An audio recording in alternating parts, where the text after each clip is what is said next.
கைகளை தட்டி ஆண்டவருக்கு ஒரு காணிக்கை செலுத்தலாம். ஏசாயா தீர்க்க தரிசன புத்தகம் 55ஆம் அதிகாரம் வசனங்கள் 6 கடைசி வரை இந்த கால வேளையில நாம் தியானிப்பதற்காக எடுத்துக்கொண்டு இருக்கிறோம். முதலாவதாக இந்த 55ஆம் அதிகாரம் முதல் வசனமே, ஓ தாகமாய் இருக்கிறவர்களே, நீங்கள் எல்லாரும் என் தண்ணீர்கள் அண்டைக்கு வாருங்கள். பணம் இல்லாதவர்களே, நீங்கள் வந்து வாங்கி சாப்பிடுங்கள். நீங்கள் வந்து பணமுமின்றி விலையுமின்றி திராட்சரசமும் பாலும் கொள்ளுங்கள். இது வேற எங்கேயோ கேள்விப்பட்ட மாதிரி இருக்கா? ஓ தாகமாய் இருக்கிறவர்களே, இந்த வார்த்தை யோவான் எழுதின சுவிசேஷத்துல பண்டிகையின் பிரதான நாள் என்று கூடார பண்டிகை ஆசரிக்க அழைத்தார்கள் இயேசுவை நீங்க போங்க, என் வேலை இன்னும் வரவில்லை, நான் பிறகு வருகிறேன் என்று சொன்னார். 3 நாள் கழிச்சு அப்புறமா போனார். அந்த பண்டிகையின் பிரதான நாள் என்று இயேசு நின்று உரத்த சத்தமாய், ஓ தாகமாய் இருக்கிறவர்களே, நீங்கள் யாவரும் என்னிடத்துல வந்து பானம் பண்ணுங்கள் என்று சொன்னார். இந்த நாட்களிலே நாம பழைய ஏற்பாட்டில் சொல்லப்பட்ட தீர்க்க தரிசனமும் புதிய ஏற்பாட்டின் அதன் நிறைவேறுதலும் என்கின்ற தலைப்புல தியானித்து கொண்டு வருகிறோம்.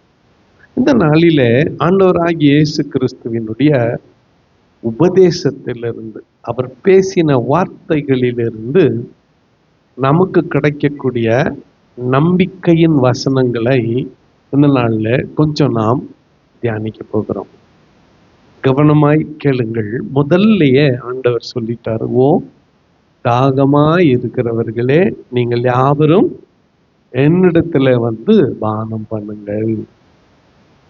இங்க எல்லாரும் தண்ணீர் அண்டைக்கு பாருங்கள்.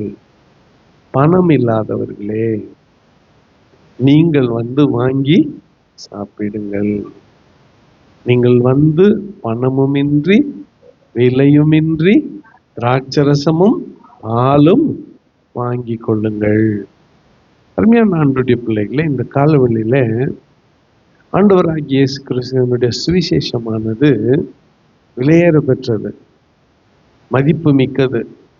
அதற்கு விலை கூற முடியாது. ஆனால் அது கொடுக்கப்பட்டதோ இலவசமாய். ஹல்லேலூயா, ஹல்லேலூயா. ஏன் இன்னைக்கு எது இலவசமோ அதுக்கு மதிப்பு இல்லை, எது இலவசமோ அதுக்கு மதிப்பு இல்லை. உண்மை அதுதான். நமக்கு இலவசமா கிடைக்குது பாரு, அதனுடைய மதிப்பு நம்மளுக்கு தெரியறதில்லை. அது இல்லாதவங்க கிட்ட கேட்டு பாருங்க, அவங்களுக்கு அதனுடைய மதிப்பு தெரியும். சரி, இன்றைக்கு ஆண்டவராகிய இயேசு கிறிஸ்து அவர் வாழ்ந்த நாட்களில் அவர் இந்த வார்த்தையை சொல்லி இருக்கிறார், ஓ தாகமா இருக்கிறவர்களே, நீங்கள் யாவரும் என்னிடத்துல வந்து பானம் பண்ணுங்கள். அங்க போயிட்டு ரெஃபர் பண்ண டைம் இல்லை, திருவிருந்து இருக்கு, நேரத்துக்கு நான் செய்தியை முடிக்கணும். ஆகவே என் ஃபோக்கஸ் முழுவதுமா ஏசாயா 55ஆம் அதிகாரத்திலே வைக்க விரும்புகிறேன். ஆனா உங்களுக்கு ஒரு சம்பவத்தை நினைப்பூட்ட விரும்புகிறேன். கவனிக்கிறீங்களா? எல்லாரும் கவனிக்கிறீங்களா? ஓகே. என்ன இந்த சம்பவம்னா, இயேசுநாதரும் அவர் சீஷர்களும் ஊழியத்துக்கு போயிட்டு சமாரியா நாட்டு வழியா வராங்க. அந்த சமாரியா நாட்டினுடைய எல்லையில ஒரு கிணறு இருக்கு. அது மத்தியான நேரம். இயேசுநாதர் தம்முடைய சீஷரை பார்த்து, நீங்க ஊருக்குள்ள போயிட்டு என்ன வாங்கிட்டு வாங்க, சாப்பாடு வாங்கிட்டு வாங்க அப்படின்னு சொல்லிட்டார். சீஷர்கள் எங்க போனாங்க? சாப்பாடு வாங்க போனாங்க. ஆனா அந்த நேரத்துல ஒரு அம்மா வரும் தண்ணி பிடிக்கன்னு யாருக்கு தெரியும்? இயேசுநாதருக்கு தெரியும். அந்த அம்மா வந்துச்சு. அந்த அம்மா கிட்ட இயேசுநாதர் தாகத்துக்கு தான்னு கேட்டார். அந்த அம்மா, நீர் யூதனா இருக்க சமாரிய ஸ்திரியாகிய என்னிடத்துல நீர் வந்து தாகத்துக்கு தாய் என்று எப்படி கேட்கலாம்? அங்க அவளுக்கும் இயேசுநாதருக்கும் கொஞ்சம் பேச்சுவார்த்தை நடக்கிறது. நீ ஒருவேளை இந்த கிணத்துல இருந்து தண்ணீர் மொண்டு எனக்கு கொடுத்தா அதை குடிச்சதும் மறுபடியும் தாகம் வரும். ஆனால் என்னிடத்துல தண்ணீர் இருக்கிறது, என்னுடைய தண்ணீரை கொடுக்கிறவனுடைய உள்ளத்திலிருந்து வயிற்றிலிருந்து ஜீவ தண்ணீர் உள்ள நதிகள் ஓடும், தாகமே வராது என்று சொன்னார். இதனுடைய ஆவி அர்த்தத்தை, ஞானோ அர்த்தத்தை புரிந்து கொள்ளாத அந்த பெண்ணு, எனக்கு அந்த தண்ணீரை நீ என்ன பண்ணணும், தரணும்னு. அப்புறம் இயேசுநாதருக்கும் அந்த பெண்ணுக்கும் நடந்த அந்த அந்த பேச்சுவார்த்தை உங்களுக்கு தெரியும். அங்க இயேசுநாதர் சொல்ல வருகிற வார்த்தை என்னவென்றால், நான் தான் அந்த ஜீவ தண்ணீர், நான் தான் அந்த ஜீவ தண்ணீர். அந்த ஸ்டோரியினுடைய முடிவில் நமக்கு நல்லா தெரியும், அந்த முழு கிராமமே ரட்சிக்கப்பட்டுருச்சு. கரெக்டா? அந்த முழு கிராமமே ரட்சிக்கப்பட்டுருச்சு. 11ஆம் வசனத்தை இப்போ வாசிக்கலாம் எல்லாரும் சேர்ந்து. மறுபடியும் முன்னால போறோம். அந்த முழு கிராமமே எப்படி ரட்சிக்கப்பட்டுருச்சு? அப்படியே என் வாயிலிருந்து புறப்படும் வசனமும் இருக்கும், அது வெறுமையாய் திரும்பாமல் அது நான் விரும்புகிறதை செய்து நான் அனுப்பின காரியமாகும்படி வாய்க்கும். ஹல்லேலூயா. அப்போ கர்த்தருடைய வசனம் வெறுமையா திரும்பாது, அனுப்பப்பட்ட காரியத்தை செய்து முடிக்கும். அத நான் அனுப்பின காரியம் வாய்க்கும். அருமையான ஆண்டவருடைய பிள்ளைகளே, இந்த காலவேளையில நாம ஆண்டவருடைய திருவசனத்தை எப்படி பார்க்கிறோம்? இந்த ஆண்டவருடைய வார்த்தையை நாம் எப்படி பார்க்கிறோம்? இதை எந்த கண்ணோட்டத்தில் பார்க்கிறோம்?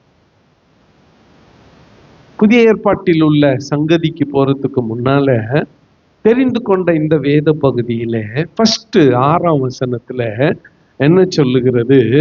கர்த்தரை கண்டடையத்தக்க சமயத்தில் அவரை தேடுங்கள், அவர் சமீபமாய் இருக்கையில் அவரை நோக்கி கூப்பிடுங்கள். ஃபர்ஸ்ட் கர்த்தரை கண்டடையத்தக்க சமயத்தில் அவரை, சொல்லுங்க சத்தமா, அவரை முதப்படி ஃபர்ஸ்ட் ஸ்டெப் நம்ம வாழ்க்கையில கர்த்தரை காணும்படி நாம் அவரை தேட வேண்டும். ரொம்ப பிரபல்யமான ஒரு பாட்டு இல்ல? கேளுங்கள் தரப்படும், தட்டுங்கள் தேடுங்கள் கண்டடை. பழைய பாட்டு, கிறிஸ்தவ காஸ்பல் பாட்டு. இயேசுநாதரே சொன்னார், கேளுங்கள் அப்பொழுது உங்களுக்கும் கொடுக்கப்படும், தேடுங்கள் அப்பொழுது கண்டடைவீர்கள், தட்டுங்கள் அப்பொழுது உங்களுக்கு திறக்கப்படும். அருமையான ஆண்டவருடைய பிள்ளைகளே, இந்த காலவெளியில கர்த்தரை கண்டடையத்தக்க சமயத்தில் அவரை தேடுங்கள், அவர் சமீபமாய் இருக்கையில் அவரை நோக்கி கூப்பிடுங்கள். கர்த்தரை தேடுகிறது நம்மீது விழுந்த கடமை.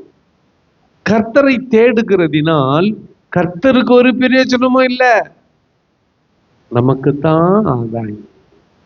கர்த்தரை தேடுகிறதினால் சொல்லுங்க சொல்லுங்க, யாருக்கு ஆதாயம்? யாருக்கு நன்மை? யாருக்கு நன்மை? கர்த்தரை தேடுகிறதினால் யாருக்கு நன்மை? நமக்கு தான். எப்படி அவரை தேடுகிறது நன்மையா இருக்கும்? ஒரு சின்ன பிராக்டிக்கலா சிந்திப்போம். அப்பா மகன் அல்லது மகள், இதை சுவாரஸ்யமாக்க மகள்னே வச்சுக்கலாமே. ஃபாதர் டாட்டர், அப்பா மகள். இப்போ 2 பேரும் வேற வேற ஊர்ல இருக்கிறாங்க. அடிக்கடி மகள் அப்பாவை சந்திக்க சந்தர்ப்பம் இல்லை, கிடைக்கிறது இல்லை, ரொம்ப ரேரா கிடைக்குது. ஃபோன் பண்ணி சொல்லிட்டாங்கப்பா உங்களை பார்க்க வந்துங்கிறேன் அப்படின்னு சொல்லியாச்சு. இப்போ அப்பாவை பார்க்க போனா மகளுக்கு என்னென்ன கிடைக்கும்?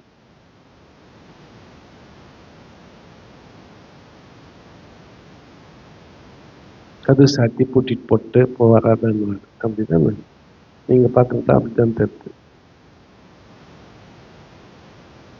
ரொம்ப நாள் கழிச்சு என் மக என்ன பார்க்க வரா. இந்த ரொம்ப நாளா என்னென்னலாம் சேர்த்து வச்சாரோ, ரொம்ப நாளா யாருக்கும் தெரியாம என்னெல்லாம் ஒழிக்க வச்சாரோ, அதையெல்லாம் மகள் வந்ததும் தெரிஞ்சு பாதி.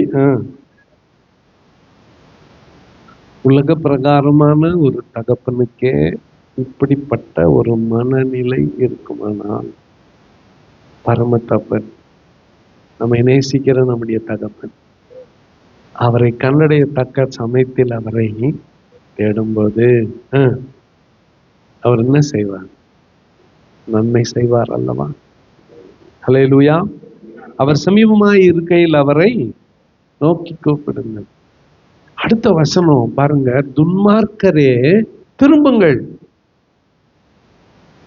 துன்மார்க்கரே தன் வழியை விட்டு, அக்கிரமக்காரன் தன் நினைவுகளை விட்டு திரும்ப கடவன் கர்த்தரிடத்துல, அவர் அவன் மேல் மனதுருகுவார். இயேசுநாதர் இதுக்கு என்ன சொன்னார் இந்த வசனத்துக்கு? வருத்தப்பட்டு பாரம் சுமக்கிறவர்களே நீங்கள் யாவரும் என்னிடத்துல வாருங்கள், நான் உங்களுக்கு இளைப்பாறுதல் தருவேன். இயேசுநாதர் சொன்னார். அவர் அவன் மேல் மனதுருகுவார். நம்முடைய தேவனிடத்திற்கே திரும்ப கடவன். அவர் மன்னிக்கிறதற்கு தயை பெருத்திருக்கிறார். ஹல்லேலூயா. சீஷர்கள், நினைக்கிறேன் பேதுரு தான் இயேசுநாதர் கிட்ட, ஆண்டவர் எத்தனை முறை மன்னிக்கிறது? 7 முறை மன்னிக்கலாமா? 7 முறை இல்ல, 70 முறை மன்னின்னு உடனே லிஸ்ட் போட்டு வச்சக்கூடாது. 1 2 480 7 49 81 82 485 இன்னும் 5 தங்குது. 490 ஆன ஒண்ணு முடிஞ்சிச்சுன்றதுக்கு இல்லை. அப்படி இல்லை. அவர் என்ன சொல்றாரு? மன்னிப்பு எப்பொழுதும் இருக்கட்டும். ஹல்லேலூயா. ஒரு ஹல்லேலூயா சொல்லுங்க. எப்போதும் மன்னிப்பு இருக்கட்டும். அது என்ன நம்பரு? 70 முறை மன்னிப்போ என்ன பாச்சு உனக்கு? we don't want to. நமக்கு மன்னிக்க மனசு இல்லை, மன்னிக்கிறதற்கு நமக்கு விருப்பம் இல்லை, மன்னிக்கிறதற்கு நமக்கு எண்ணம் இல்லை. ஆனால் அருமையான ஆண்டவருடைய பிள்ளைகளே, இந்த காலவெளியில ஆண்டவருடைய வார்த்தையை கவனிங்க. அவர் மன்னிக்கிறதற்கு தயை பெருத்திருக்கிறார்.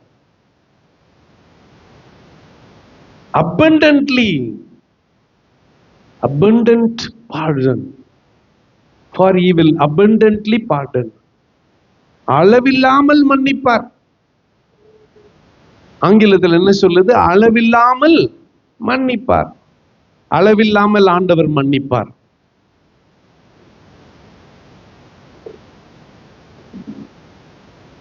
ஆண்டவருடைய மன்னிப்பு நம்ம வாழ்க்கையில மிக மிக முக்கியமானதாக இருக்கிறது.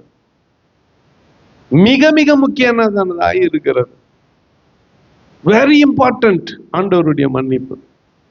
அவர் எந்த அளவுக்கு போனார் மன்னிக்கிறதற்கு? ஆண்டவர் எந்த அளவுக்கு போனார் மன்னிக்கிறதற்கு? சிலுவை அளவுக்கு போனார். அவர் சிலுவையில ஏன் மரிக்கணும்?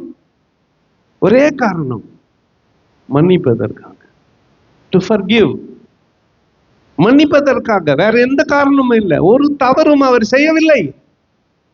மன்னிப்பதற்காக மாத்திரம் அவர் சிலுவைக்கு போனார்.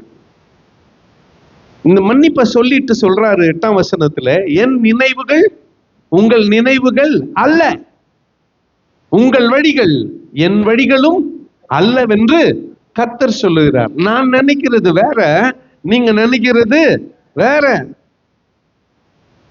இத ஒரு மாதிரி சொல்லி செஞ்சு காமிச்சார். ஒரு செட்டிங்ல மன்னிக்கிறவன் பெரியவனா, மன்னிப்பு கேட்கிறவன் பெரியவனா? யோசித்து பாருங்களேன். எது ஈஸி? மன்னிக்கிறது ஈஸியா, மன்னிப்பு கேட்கறது ஈஸியா? நம்ம பெருமை இருக்குது பாரு, அவர் பிரைட், அது மன்னிப்பை கேட்க அனுமதிக்காது. ஐ எம் சாரின்னு சொல்லாது, நரகத்துக்கு தான் போகணும். நமக்கு நல்லா தெரியும் நம்ம பண்ணது தப்புன்னு, சாரின்னு சொல்ல மாட்டோம். பிரைட், பெருமை, நான் என்கின்ற பெருமை. ஆண்டவர் சொல்றாரு, ஒரு வசனத்துக்கு முன்னால என்னன்னு சொல்லிட்டாரு? 7ஆம் வசனத்தின் கடைசியில் என்னன்னு சொல்லிட்டாரு? அவர் மன்னிக்கிறதற்கு தயை பெருத்து இருக்கிறார் அப்படின்னு சொல்லிட்டு அடுத்த வசனத்துல என் நினைவுகள் உங்கள் நினைவுகள் அல்ல, என் வழிகள் உங்கள் வழிகளும் அல்ல என்று கர்த்தர் சொல்லுகிறார். இப்போ இயேசுநாதர் இதற்கு அற்புதமா ஒரு செயல்முறை செஞ்சு காமிச்சாரு. மேல் வீட்டு அறையில நம்முடைய சீஷர்களோடு பஸ்கா ஆச்சரிக்கும் பொழுது என்ன பண்ணாரு? சீஷர்களுடைய காலை கழுவினார். சரியா சொல்லணும்னா சீஷர்கள் தான் யார் காலை கழுவி இருக்கணும்? ஆண்டவர் காலை கழுவி இருக்கணும். பா, என் வழி வேற, உங்க வழி வேற. என் நினைவுகள் வேற, உங்க நினைவுகள் வேற. உங்க நினைவுக்கும் என் நினைவுக்கும் எவ்வளவு வித்தியாசம் இருக்கு? 9ஆம் வசனத்தை வாசிக்கலாம். பூமியை பார்க்கிலும் வானங்கள் எப்படி உயர்ந்திருக்கிறதோ அப்படியே உங்கள் வழிகளை பார்க்கிலும் என் வழிகளும், உங்கள் நினைவுகளை பார்க்கிலும் என் நினைவுகளும் உயர்ந்திருக்கிறது. ஹல்லேலூயா.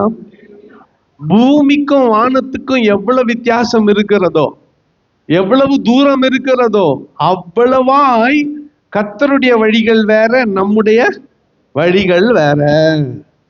ஹல்லேலூயா. ஒரு ஹல்லேலூயா சொல்லுங்க. நாம ஒரு காரியத்தை பார்க்கிறது வேற, கர்த்தர் பார்க்கிறது வேற. கர்த்தர் எப்படி பார்க்கிறார்? அவர் மன்னிக்கிறதுல தயை பெருத்து இருக்கிறார். ஃபுல் ஆஃப் பார்டன், மன்னிப்பு நிறைந்தவராய் இருக்கிறார். அவர் உங்கள் வழி வேற, என் வழி வேறன்னு சொல்லிட்டார். உங்கள் நினைவுகள் வேற, என் நினைவுகள் வேறன்னு சொல்லிட்டார். நல்லா கவனிங்களேன், இந்த மூளை எப்படியெல்லாம் சிந்திக்குது தெரியுமா? செஸ் போர்டு ஆடுற மாதிரி சிந்திக்குது. எல்லாம் கவனிங்களேன். பிளாங்கா இருங்க, பிளாங்கா ஃப்ரீயா, காயின் நகர்த்தாதீங்க. குடும்ப வாழ்க்கைக்கு அது உதவாது. கவனிக்கிறீங்களா? எல்லாம் கவனிக்கிறீங்களா? காயின் நகர்த்தாதீங்க. இதுக்கு இது, இதுக்கு இது வேணாம். கட்சியில ஒண்ணுத்துக்கும் அது உதவாத போயிடும். இந்த வார்த்தைக்கு இப்படி சொல்லி இப்படி மழுப்பலாம், இப்படி இப்படி பேசி இப்படி தடவி கொடுக்கலாம், அதெல்லாம் வேணாம். பிளாக் அண்ட் ஒயிட்டா இருக்கும், பிளாங்கா இருக்கும். பைபிள் அதை பத்தி என்ன தெரியுமா சொல்லுது? பேதைன்னு சொல்லல, அப்படியே நேர்மையா, ஹானஸ்டா, வெள்ளை உள்ளம் படைத்தவர்களாய் இருக்கு. நம்முடைய ஆம் ஆமாகவும், நம்முடைய இல்லை இல்லையாகவும் இருக்கட்டும். அதுக்கு மிஞ்சினது பாவம்னு சொல்லிடுச்சு பைபிள். Be honest. பசி எடுக்குதுன்னா பசி எடுக்குதுன்னு சொல்லுங்க, தண்ணி வேணும்னா தண்ணி வேணும்னு சொல்லுங்க. உள்ள வேணும் இருக்குது, அவங்க என்ன நம்மள நினைச்சுக்குவாங்க? இப்படி எல்லாம் நினைச்சுன்னு வெளிநாட்டுக்கு போனீங்கன்னா பட்டினி தான்.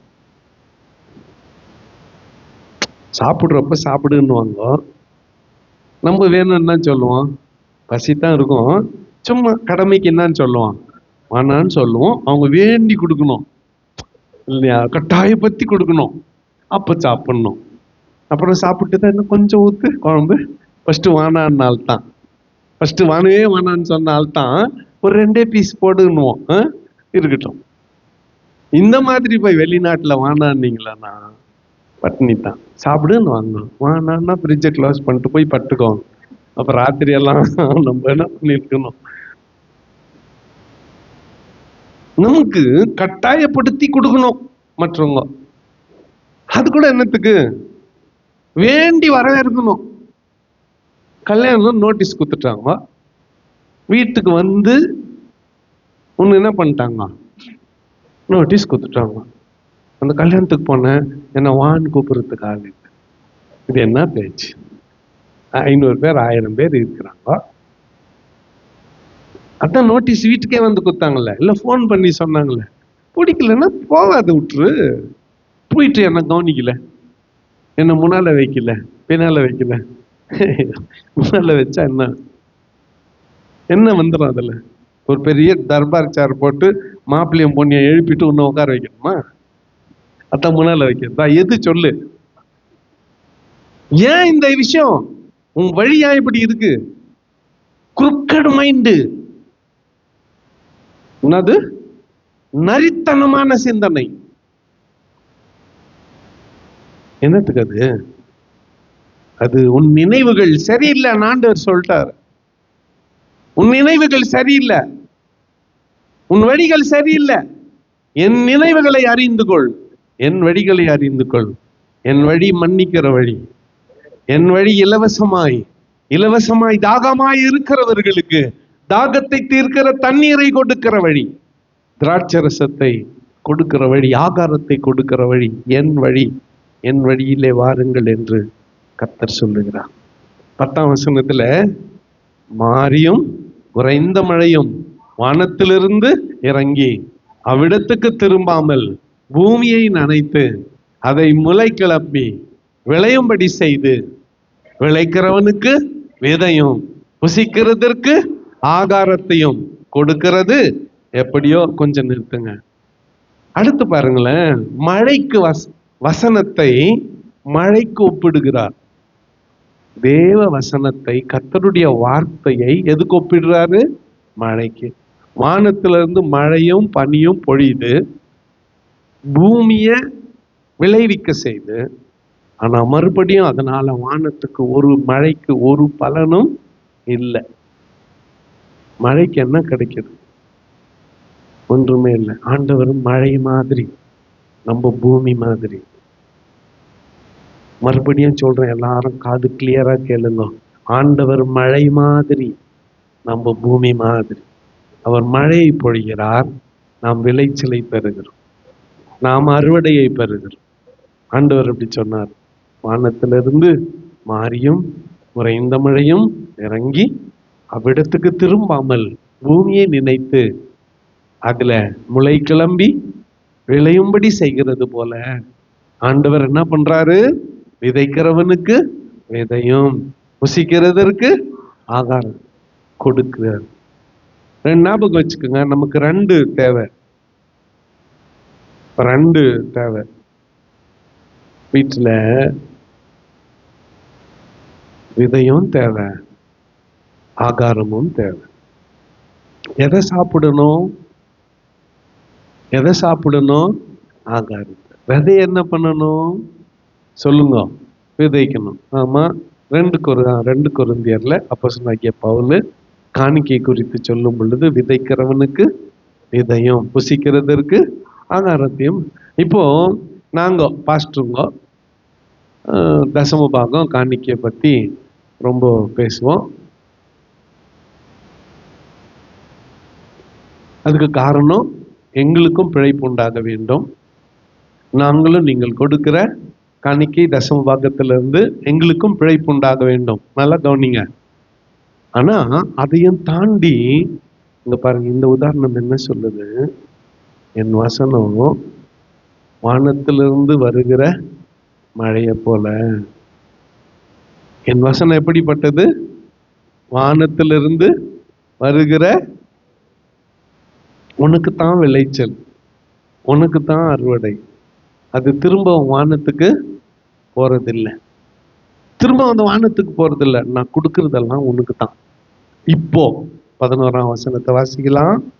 அப்படியே என் வாயிலிருந்து புறப்படும் வசனமும் இருக்கும், அது வெறுமையாய் என்னிடத்திற்கு திரும்பாமல் அது நான் விரும்புகிறதை செய்து நான் அனுப்பின காரியமாகும்படி வாய்க்கும். ஹல்லேலூயா. இப்ப வசனம் என்னவா மாறிடுச்சு? மழையா மாறிடுச்சு. வசனம் என்னவா மாறிடுச்சு? ஏசுநாதர் இதுக்கு உதாரணம் சொல்றேங்க. வசனத்தை விதைன்னு ஒரு ஊமையே சொன்னாரா? வசனத்தை விதை அப்படின்னு சொல்லிட்டு ஊமையை சொன்னார். விதை விதைக்கிறவர். இந்த ஓமை கூட தரலன்னா அப்புறம் நீங்க பைபிள் வச்சுன்னு சுத்துறதுல பிரயோஜனமே இல்லை. ஏன்னா ஏசுநாதர் விதை விதைக்கிற ஒருவன் என்ன பண்ணான்? விதைக்கும்படியாய் சென்றான். சில விதை வழி அருகே, சில விதை கற்பாறையின் மேல, சில விதை முள்ளு உள்ள இடத்துல, சில விதை நல்ல நிலத்துல. நல்ல நிலத்துல விழுந்த விதை 30, 60, 100 பலன் கொடுத்தது அப்படின்னு சொன்னார். அதனுடைய விளக்கத்தை, இந்த உவமையினுடைய விளக்கத்தை சொல்லும் பொழுது ஆண்டவர் தெளிவா சொல்றாரு, வசனமே விதை. சொல்லுங்க, வசனமே விதை என்று சொல்லுங்க. இப்போ வசனம், ஆண்டவருடைய வசனம், ஆண்டவருடைய வாயிலிருந்து புறப்படுகிற வார்த்தை கேட்கிற நமக்கு தான் பிரயோஜனமே தவிர அதுல ஆண்டவருக்கு ஒரு நன்மையும் கிடையாது. நல்லா கேட்டுக்கோங்க. எப்படின்னா, வசனம் மழைய போல. மழை பெழிஞ்சிச்சு இல்ல, பூமி விளைஞ்சிச்சு இல்ல, வானத்துக்கு என்ன பலன்? அதுல வானத்துக்கு என்ன நன்மை? அதுல மழையை தந்த மேகத்துக்கு என்ன நன்மை? ஒன்றுமில்லை. உன்னுடைய பூமி விளைந்திருக்கிறது, உனக்கு விளைச்சல் கிடைத்திருக்கிறது. அதுதான் ஆண்டவர் உனக்கு கொடுக்கிற பரிசு, அதுதான் ஆண்டவர் உனக்கு கொடுக்கிற நன்மை. அதனால தான் சொன்னாரு, கர்த்தரை கண்டடையத்தக்க சமயத்தில் அவரை தேடுங்கள், அவர் சமீபமாய் இருக்கையில். அப்ப கண்டடையத்தக்க சமயத்துல நீ அவரை தேடினா அவருடைய விளைச்சல் உனக்கு கிடைக்கும், அவருடைய அறுவடையில நீ பங்கடைவாய். அல்லேலூயா. ஒரு அல்லேலூயா சொல்லுங்க. இப்படி கர்த்தருடைய வாயிலிருந்து புறப்படுகிற வசனம் என்ன பண்ணும் அப்படின்னா, அந்த வசனம் உனக்கு என்ன செய்யும் அப்படின்னா, 12ஆம் வசனத்துல, நீங்கள் மகிழ்ச்சியாய் புறப்பட்டு சமாதானமாய் கொண்டு போகப்படுவீர்கள், பர்வதங்களும் மலைகளும் உங்களுக்கு முன்பாக கம்பீரமாய் முழங்கி வெளியின் மரங்கள் எல்லாம் கைக்கு. இது என்ன இது? மலையெல்லாம் கம்பீரமா, மலைகள் முன்பாக கம்பீரமாக முழங்கி வெளியின் மரங்கள் எல்லாம், உடனே மரம் கை தட்டுமா? ஆசீர்வாதத்திற்கு இது அடையாளம். இது என்ன சொல்லுங்க? ஆசீர்வாதத்திற்கு அடையாளம். இப்போ கொஞ்சம் மழை எல்லாம் பொழிஞ்சிருக்கு, போய் பாருங்களேன், வெளியெல்லாம் எப்படி இருக்கு? பசுமை. மார்ச் ஏப்ரல் எப்படி இருந்துச்சு? வறட்சி. இப்ப அந்த வறட்சி நீங்கி, அந்த உலர்ந்து போன அனுபவம் நீங்கி, அந்த இல்லாமை என்ற ஒரு நிலைமை போய் ஆண்டவர் என்னத்தை கொடுத்திருக்காரு? ஆசீர்வாதத்தை கொடுத்து. நீங்க எப்படி இருப்பீங்க? மகிழ்ச்சியாய் புறப்பட்டு. 2வது சமாதானம். ஏசுநாதர் சொன்ன அநேக வார்த்தைகளில் உயிர் தெழுந்த பிறகு பூட்டிய வீட்டுக்குள்ள வந்து என்னன்னு சொன்னாரு? உங்களுக்கு என்னுடைய சமாதானத்தையே உங்களுக்கு வைத்து விட்டு போகிறேன் என்று சொன்னார். நீங்கள் மகிழ்ச்சியாய் புறப்பட்டு சமாதானமாய் கொண்டு போகப்படுவீர்கள். 13ஆம் வசனத்தை வாசிக்கலாம். முட்செடிக்கு பதிலாக தேவதாரு விருட்சம் முளைக்கும், காஞ்சொரிக்கு பதிலாக மிருது செடி எழும்பும், அது கர்த்தருக்கு கீர்த்தியாகவும் நிர்மூலமாகாத நித்திய அடையாளமாகவும் இருக்கும். கவனிங்களேன், நீதிமொழிகள்ல இதே வார்த்தை பயன்படுத்தப்பட்டிருக்கு. சோம்பேறியின் நிலத்தை கண்டேன், அது முள்ளுக்காடாய் இருந்தது. அந்த நிலத்தை காஞ்சொரி மூடினது. அது முள்ளு முள்ளா இருக்கிறது மட்டும் இல்ல, வெயில் காலத்துல என்ன ஆயிடும்? பத்திக்கும். பசுமையாகிற மரத்தை கூட கொளுத்தி போட்டுரும். ஆனா உங்க நிலம், உங்க பூமி முட்செடியை இனி விளைவிக்காது. முட்செடிக்கு பதிலாக என்ன வரும்? தேவதாரு வெளிச்சம் உழைக்கும், காஞ்சொரிக்கு பதிலாக மிருது செடி எழும்பும். இதெல்லாம் விலையேற பெற்ற செடிங்கோ. மர்டில் நினைச்சு கூட பார்க்க முடியாது. ஒலிவ எண்ணெயோட எக்ஸ்பென்சிவ். ரொம்ப விலையேற பெற்ற வாசனை திரவியங்களை கொடுக்கக்கூடிய மரங்கள். சென்ட் எல்லாம் அதுல தான் செய்வாங்க. ஒரு ஒரு ஒரு டிராப் சென்ட் பல 1000 ரூபாய் ஒரு டிராப் சென்ட். அப்படிப்பட்ட சென்ட்டுங்களை, அப்படிப்பட்ட வாசனை திரவியங்களை கொடுக்கக்கூடிய மரங்கள். முள்செடி வளர்ந்து கொண்டிருந்த உன் நிலத்தில் கர்த்தர் உன்னை சுகந்த வாசனையாய் மாற்றுகிறார். உன்னை என்னவா மாத்துறாராம்? இந்த சுகந்த வாசனை நான் சொல்லி நிறைவு செய்கிறேன். புதிய ஏற்பாட்டில் இருக்கக்கூடியதை தனியா நம்ம படிக்காம பேரலாவே அந்தந்த வசனத்தை சொல்லிக்கிட்டே வந்துட்டேன். இன்னைக்கு உங்களுக்கு ஒன்று சொல்றேன். நோவா 370 நாள் பேழைக்குள்ள இருந்துட்டு வெளியே வந்த ஆண்டவருக்கு சுத்தமான மிருகங்களின் சிலவற்றை பலி செலுத்தினான். அங்க பயன்பட்டிருக்கிற வார்த்தை கர்த்தர் சுகந்த வாசனையாய் அதை நுகர்ந்து கொண்டார். அந்த அந்த அந்த பலி ஆண்டவருக்கு பிளீசிங்கா இருந்துச்சு. ஆண்டவருக்கு அது என்னவா இருந்துச்சு? பிரியமா இருந்துச்சு. எல்லாம் தீமை இந்த உலகத்தை விட்டு அழிக்கப்பட்டாயிற்று. ஒரு புதிய ஆரம்பம், a new beginning. ஒரு புது ஆரம்பத்துல ஒரு காணிக்கையை நம்ம கொண்டு வந்து நம்ம செலுத்தலாம். ஒரு புது பிகினிங்ல ஒரு காணிக்கையை கொண்டு வந்து செலுத்தலாம். அந்த காணிக்கையில கர்த்தர் பிரியப்பட்டார். ஒரு அல்லேலூயா சொல்லுங்க. அதை எப்படி ஏத்துக்கினாராம்? ஸ்வீட் அரோமாவா சுகந்த வாசனையாய் ஆண்டவர் அதை ஏற்றுக்கொண்டார். வானத்தின் மழையாகிய வசனத்தில உனக்கு ஒரு விளைச்சல் வருகிறது. அந்த விளைச்சலில நீ கர்த்தருக்கு காணிக்கை கொண்டு போய் செலுத்தும் பொழுது அதை எப்படி ஏத்துக்கிறாராம்? சொல்லுங்க. சுகந்த வாசனையாய் கர்த்தர் அதை ஏற்றுக்கொள்ளுகிறார். இந்த பிப்ரவரி மார்ச் மாசத்துல நாங்க ஒரு ஊழியத்துக்கு போனோம். இப்போ டிராக்டர்ல கவனம் அந்த செடியை பிடிங்கி எங்க எத்தனை போயிருக்கிறாங்க? ஃபேக்டரிக்கு, சென்ட் ஃபேக்டரிக்கு எத்தனை போயிருக்கிறாங்க டிராக்டர்ல. வேத்தமங்கலத்துல இருந்து முள்பாகல் வரையிலும் வெறும் ஸ்மெல்லு. என்ன smell? Town smell, scent smell. அந்த பயணம் எப்படி இருந்துச்சு? நல்லா இருந்துச்சு. வேத்தமங்கலத்துக்கு முன்னால அந்த ஏரிக்கிட்ட ஒரு நாய் செத்துட்டு இருந்துச்சு. அங்க பயணம் எப்படி இருக்கும்?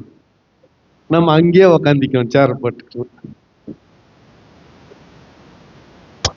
ரெண்டும் ஒரு பயணத்துல இருக்கிறது. எதை நம்ம விரும்புறோம் சொல்லுங்க? சுகந்த கர்த்தர் நம்முடைய வாழ்க்கையை எப்படி ஏத்துக்கிறாராம்? சுகந்த வாசனையாய். இப்பதான் கர்த்தரை கண்டடையத்தக்க சமயத்தில் அவரை தேடுங்கள். அவர் சமீபமா இருக்கையில் அவர் உனக்கு உதவி செய்வார். அந்த கர்த்தருடைய வார்த்தை எப்படிப்பட்டதாய் இருக்கிறது? என் வாயிலிருந்து புறப்படுகிற வசனமும் இருக்கும். அது வெறுமையாய் போய் வெறுமையாய் திரும்பாது. நான் அனுப்பின நோக்கத்தை செய்து முடிக்கும். என்ன அனுப்பின நோக்கம்? என் நினைவு வேற, உன் நினைவு வேற. என் வழி வேற, உன் வழி. நான் மன்னிக்கிறேன். இலவசமாய் என்னத்தை கொடுக்கிறேன்? ஜீவ தண்ணீரை கொடுக்கிறேன். துன்மார்க்கன் தன் பொல்லாத வழியை விட்டு திரும்பட்டும், என்கிட்ட திரும்பட்டும். வருத்தப்பட்டு பாரம் சுமக்கிறவர்களே, நீங்கள் யாவரும் என்னிடத்தில் வாருங்கள், நான் உங்களுக்கு இளைப்பாறுதல். இந்த அற்புதமான இளைப்பாறுதல், வளர்ச்சி, அறுவடை, சுகந்த வாசனை எல்லாம் பிளெஸிங் சம்பந்தமான வார்த்தைகள், எல்லாம் ஆசீர்வாதம் சம்பந்தமான வார்த்தைகள். ஹல்லேலூயா. இத ஒரு வரியில சொல்லணும்னா, உமக்கு பிரியமானதை செய்ய எனக்கு கற்று தாரும் தெய்வமே. எல்லாம் சொல்லுங்க. உமக்கு பிரியமானதை செய்ய எனக்கு கற்று தாரும் தெய்வமே.